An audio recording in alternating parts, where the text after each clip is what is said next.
The silence after the Devourer breach closed was worse than the battle. Across Concordat space, sensors slowly came back online, one system at a time, as if reality itself were cautiously testing whether it was safe to behave normally again. Star lanes stabilized, probability curves flattened. The universe resumed pretending it had rules. For the Concordat, that silence carried all. For humanity, it carried names. Admiral Kefra remained motionless in the command chamber long after the last light faded. Around her, counselors spoke in hushed, uncertain tones, but none of them truly knew what to say. 18 human ships had entered their most protected region. 5 had not left. 812 dead. And yet, Concordat core world still existed. Admiral, the sensor chief said quietly, Terran vessels are holding position. They are not advancing. They are not withdrawing either. Kefra nodded slowly. They are waiting. For what?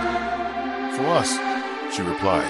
A secure diplomatic channel flickered to life. Captain Elias Ward appeared again, his image less pristine now. A faint tremor ran through his posture, the subtle exhaustion of someone who had held the line a little too long.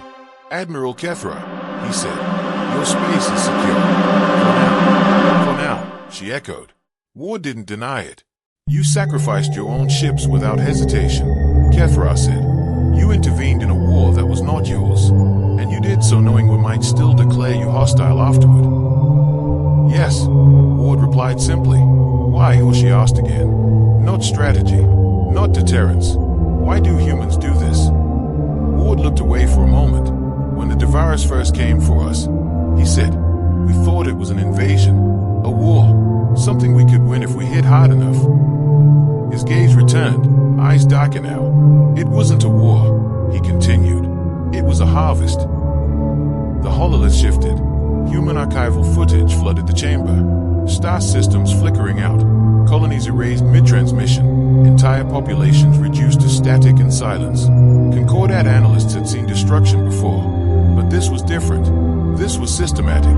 They didn't want territory, Ward said. They wanted absence. We didn't understand that until it was almost too late. A counselor spoke, voice unsteady. But you survived. Ward nodded. Barely. The image changed again. Human warships, older, cruder designs, burning themselves out against Devourer constructs. Worlds deliberately evacuated and annihilated by human weapons. You destroyed your own planets, Kefra whispered. Yes, Ward said.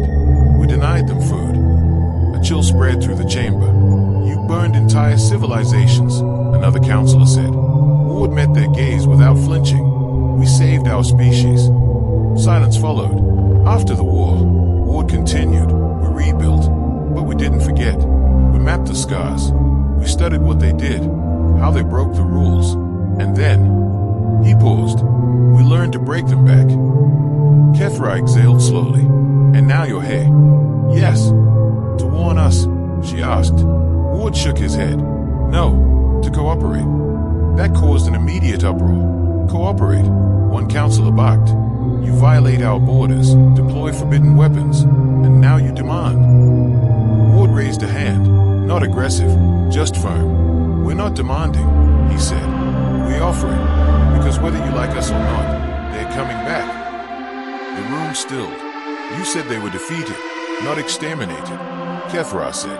Yes, Ward replied, and we just proved it again. He gestured, and new data appeared. Deep space readings far beyond Concordat territory. Multiple faint anomalies, dormant rifts, sleeping stars. They are probing, Ward said. Testing, looking for weaknesses. And the boundary? Kefra asked. It failed. Ward's lips tightened. It delayed them. That's all. A heavy truth settled over the council. You're saying, Kefra said slowly, that everything we built was never enough. Ward didn't argue. That is unacceptable, one counselor snapped. We are the greatest coalition in the galaxy. Ward leaned forward slightly. So were we.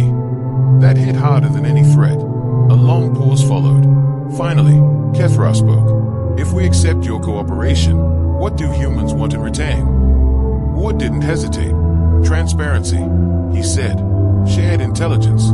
Joint response authority against Devourer-class threats. And politically, she eyes sharpened. We don't want to rule you. We don't want tribute. We don't even want trust. He paused. We want coordination, because when they come in force, hesitation will kill you. Kethra studied him carefully. And if the Concordat refuses? Ward's expression softened, not into kindness, but resolve. Then we'll still fight them, he said, because extinction isn't negotiable. A new alert interrupted me. Admiral, the sensor chief said urgently. Unknown signal detected. Deep space. Terran origin. Ward stiffened. That shouldn't be happening. What is it? Kethra demanded. Ward's eye scanned data only he could see. A priority 1 distress code, he said slowly. Old format. From where? Ward swallowed. From inside human dead space. The room froze. That region was declared uninhabitable, Kethra said. It was, Ward replied. After the war. Then how? Ward's voice dropped. Someone's alive. The signal strengthened, and with it came something else. A pulse. Not Devourer. Not Terran. Something new. Something watching. Ward straightened, every trace of fatigue gone. Admiral, he said, this just stopped being about the Devourers. Kethra felt a familiar chill. What have we awakened? Ward looked into the darkness beyond the stars. I don't think we awakened it, he said. I think it finally noticed us. The signal did not repeat. It didn't need to. Once was enough. Across Concordat space, long-range arrays strained to interpret the transmission leaking out of human dead space. The data was fragmented, distorted by regions of physics that had never fully healed after the devour. Yet the signature was unmistakable. Human. Old. Military. This code predates our first contact by centuries, Ward said, his voice tight. It was used during the worst phase of the war. Only Priority Black units had access. Priority Black? Kethra asked. Ward hesitated. That designation doesn't exist anymore, he said. Officially. That answer unsettled her more than if he had refused outright. What was human dead space? A counselor asked. Ward didn't soften the truth. Our failure, he said. We couldn't save those regions, so we isolated them. Collapsed jump routes, erased navigational data, seeded autonomous kill zones. Anything that went in didn't come back. Silence followed. And now, Kethra said slowly, something has come back. Yes. The hololith updated again. A faint, ghost-like structure hovered at the edge of perception, too symmetrical to be natural, too vast to be a ship. It was not emitting energy in any known spectrum, yet its presence distorted sensor returns across multiple dimensions. That's not Devourer tech, one counselor whispered. No, Ward agreed. They destroy. This thing observes. The signal pulsed again. Stronger. Kethra turned to Ward. If one of your units survived in dead space, then something survived with them. Ward nodded grimly. Or because of them. A new channel opened without authorization. The chamber's safeguard screamed in protest, then went silent. The image that appeared was human. Barely. The figure was encased in armor unlike anything in current Terran fleets. Thicker. Laid with adaptive plating that shifted even while standing still. Its helmet was opaque, surface crawling with faint symbols that hurt to look at directly. Behind it was darkness, not empty space. Something deeper. This is Watcher-One, the figure said. The voice was human, but stripped of warmth. Cadence flattened into something closer to a function than a person. Priority Black survivor. If you are receiving this, then containment has failed. Ward's breath caught. You're dead, he whispered. All of you were declared. Non-recoverable. Watcher-One finished. Correct. The council chamber was utterly still. We held the line. Watcher-One continued. We adapted. We learned. And in doing so, we crossed a threshold. What threshold? Kethra asked. Watcher-One turned its helmet slightly, as if finally noticing her. The one where the universe stops treating you as prey, it said, and starts watching back. The presence and sensor shifted. Not moved. Shifted. Every Concordat officer felt it. A pressure behind the eyes. The sense of being evaluated by something too vast to care about, Faye. We found it in the deep scars left by the Devourers, Watcher-One said. An intelligence older than conflict. Older than hunger. It doesn't consume civilizations. What does it do? Kethra asked. It records outcomes, Watcher-1 replied.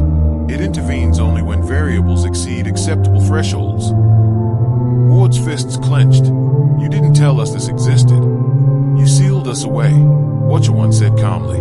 And in doing so, you gave us time. Time to do what? Ward demanded. The helmet turned fully toward the camera. To become a variable. The implication slammed into the room like a shockwave. You altered yourselves, Kethra said. Yes. How? Watcher-1 paused. We removed constraints, it said. Ethical, biological, causal. Ward closed his eyes briefly. My God. We are not monsters, Watcher-1 continued. We are countermeasures. The presence in deep space pulsed again, stronger now. It has noticed coordinated activity beyond expected survival curves, Watcher-1 said. Humanity's emergence. Concord persistence. Devourer recurrence. What does it want? Kethra asked quietly. Confirmation, Watcher-1 replied. Whether this galaxy is worth preserving. A counselor broke. That's not your decision. No, Watcher-1 agreed. It isn't. The figure leaned forward slightly. That's why it's watching you. Ward straightened. What happens if it decides we're not? Watcher-1's answer was immediate. Then it will reset the board. Kethra felt cold spread through her frame. Define reset. Stellar sterilization. Probability dampening. Removal of high variant species. Extinction, she whispered. Yes. Silence stretched. Then Ward spoke. You contacted us because you think we can stop it. No, Watcher-1 said. I contacted you because it already considers humanity interesting. Ward let out a humorless breath. Of course it does. You survived the Devourers, Watcher-1 continued. You violate causality. You recognize sacrifice. You estimate. The helmet tilted. You behave like a species that refuses to accept failure. Ward made its gaze to the screen. So what do you want? He asked. Infiltration, Watcher-1 replied. To rejoin the species. Ward's eyes widened. Watcher-1 didn't deny it. But we are necessary. Kethra realized the truth then. The Devourers were not the final enemy. They were a test. Humanity passed. Now the galaxy itself was under review. Captain Ward, Kethra said slowly, if we allow this, there may be no turning back. Ward nodded. I know. He looked at Watcher-1. And if we refuse? Watcher-1's voice softened, just slightly. Then we will act independently, it said. Because extinction is not negotiable. Ward exhaled. Humans had always been the ones who stepped into the dark first. Now the dark was stepping back.